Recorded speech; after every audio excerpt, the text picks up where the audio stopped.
বাংলাদেশী মিয়াৰ ভৰি আৰু হাত যোৱা 5 বছৰত আমি ভাঙিলোঁ আৰু এতিয়া দিছপুৰৰ ওচৰে পাজৰেও বাংলাদেশী মিয়াক দেখা নাযায়।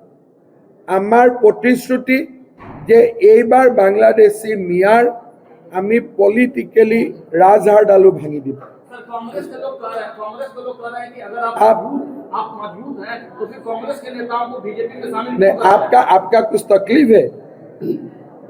मैं जिसको भी लाऊं, मेरा खुशी बात है। असामिया है, मेरा भाई है, सबको लाने का मेरा अधिकार है। आप असामिया को, अगर एक असामिया को उधर से मैं इधर लाता हूं, आपका तकलीफ क्या है? कोई जन्म से कांग्रेसी बन के आते हैं क्या कि इसको हम ला नहीं सकता हूं? खोला मैदान है यार। आप उनको जाके पूछो कि आप रख क्यों नहीं सकता है सब लोगों को प्यार से, मोहब्बत से। हिमंत का पास में क्या जादू है कि उनका पास आते हैं, आपका पास नहीं रहते हैं? जो क्वेश्चन अब उनको करना सही है, वो मुझे कर रहा है। गौरव गगৈক मैं आह्वान करिम, गौरव गगৈক मैं आह्वान करिम जे आपुनार पाकिस्तान और ब्रिटेनत थका प्रपार्टी लिस्टखन आपुनी दियक। इलेक्शन कमिशनत आपुनी जिखन एफिडेविट दिसे तात आपुनार पत्नीर पाकिस्तान इनकाम आपुनी देखुआ नाइ, पाकिस्तानर बैंक एकाउंटो देखुआ नाइ। आरु এই যোৱা পৰহি দিনাখন পাকিস্তান টেলিভিশ্যনত ডিবেট হৈছে আৰু পাকিস্তান টেলিভিশ্যনে কৈ আছে যে নহয় নহয় গৌৰৱ গগৈ আমাৰ এনজিঅ হিচাপে আহিছিল।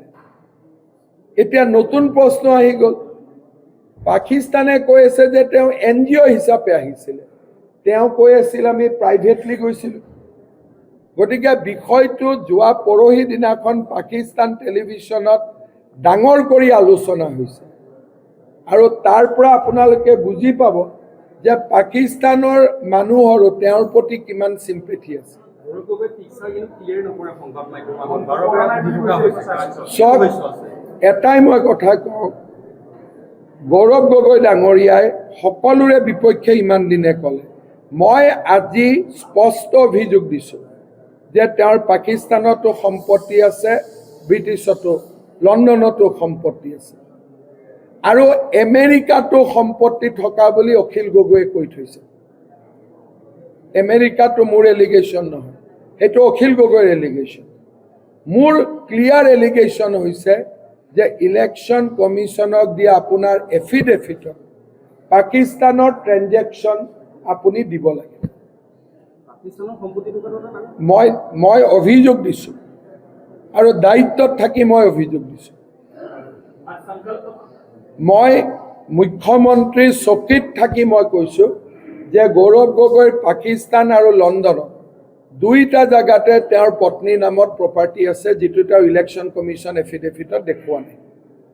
আৰু যদি নাই তেতিয়াহ'লে তেওঁৰ পত্নীৰ পুৰণাই হওক পাকিস্তান বেংক একাউণ্টৰ ট্ৰেনজেকশ্যন অন্তত 3জন নিউট্ৰেল মানুহৰ আগত দেখাওক, মোক দেখুৱাব নালাগে।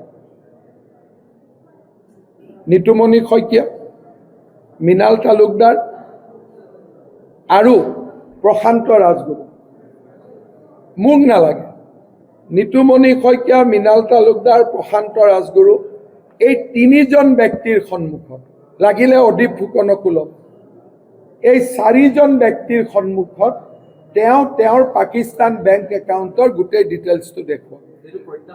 মই তেওঁক প্ৰত্যাহ্বান কৰিছোঁ আৰু এই 4জন মানুহে আহি তাৰ পিছত সংবাদ মাধ্যমক কওক যে নাই তেওঁৰ একো নাই, হিমন্ত বিশ্ব শৰ্মাৰ অভিযোগ মিছা। মোক দেখুৱাব, মই কোৱা নাই। কাক কাক কৈছোঁ? নিতুমণি শইকীয়া, মৃণাল তালুকদাৰ, প্ৰশান্ত ৰাজগুৰু, লাগিলে অদীপ ফুকনকো মাতি মোৰ বিৰোধী গোটেই আৰু এই 4জন মানুহৰ আগত গোটেই একাউণ্টটো দেখুৱাওক। বহুত বেছি ভয়ংকৰ অভিযোগ আছে। আমাৰ হাতত নতুন নতুন তথ্য পৰিছে। ইলেকশ্যনৰ বতাহটো মই পংকিল কৰিব খোজা নাই। নিৰ্বাচনৰ পিছত এই বিষয়ে মই আৰু অধিক তথ্য আনিম। সিৰিয়াছ ইনফৰমেশ্যন যিকোনো খবৰৰ বাবে যোগাযোগ কৰক আমাৰ এই নম্বৰত 9181 307 2221।